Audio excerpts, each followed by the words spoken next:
Hi guys! Ayan, nagluto po ako ng arroz Valenciana.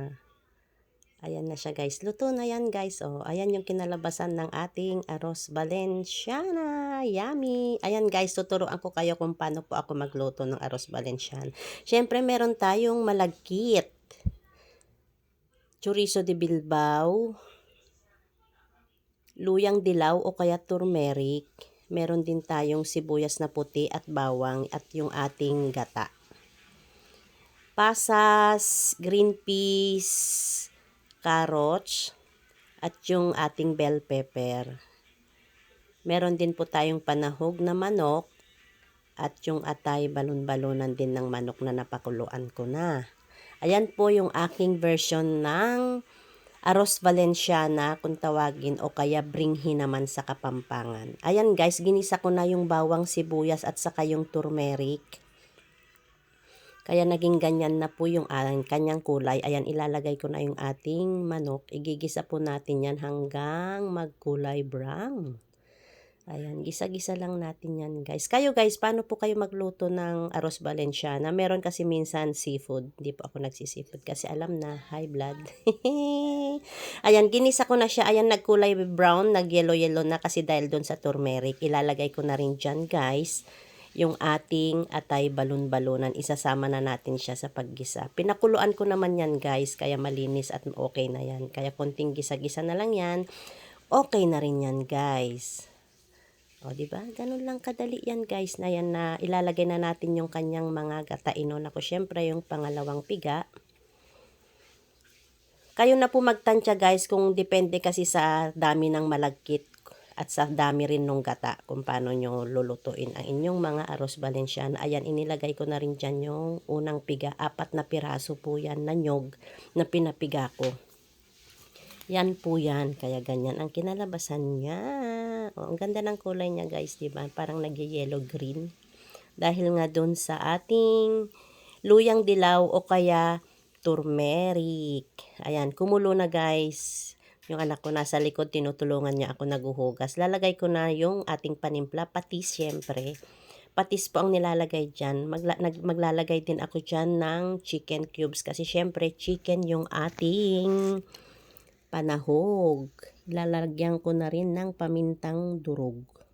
Ayan, hahalo-haloin natin yan guys para magsama-sama yung ating mga ingredients. O, diba? Ganun lang yan. Ilalagay na natin guys yung ating malagkit. Purong malagkit po yan kasi yung iba medyo naglahahalo ng konting bigas. Yan, purong malagkit yan. Pag nagluto po kayo ng arroz Valenciana, kailangan nyo lang po dyan ng konting tiyaga, syempre. Pag gusto mong kumain ng masarap, kailangan mong magtiyaga. Kasi guys, kailangan yan is mahinang-mahina yung apoy para hindi masunog. Kasi kumbaga, yung bigas is hilaw pa siya talaga. Ikaw yung, yan, maghalo-halo ng ganyan. Antayin nyo lang guys na mag-translucent yung kanyang pinakagata sumama sa bigas. Kaya kailangan talaga mahina lang yung apoy. Konting pasensya lang guys sa pagluluto. Siyempre, pag may pasensya, samahan nyo na ng pagmamahal para masarap. O ayan guys, i-focus ko kasi medyo nagta-translucent na yung kanyang gata. O tingnan nyo, nag-iba na yung texture nung tawag dito nung malagkit. Texture, English yarn. Siyempre naman.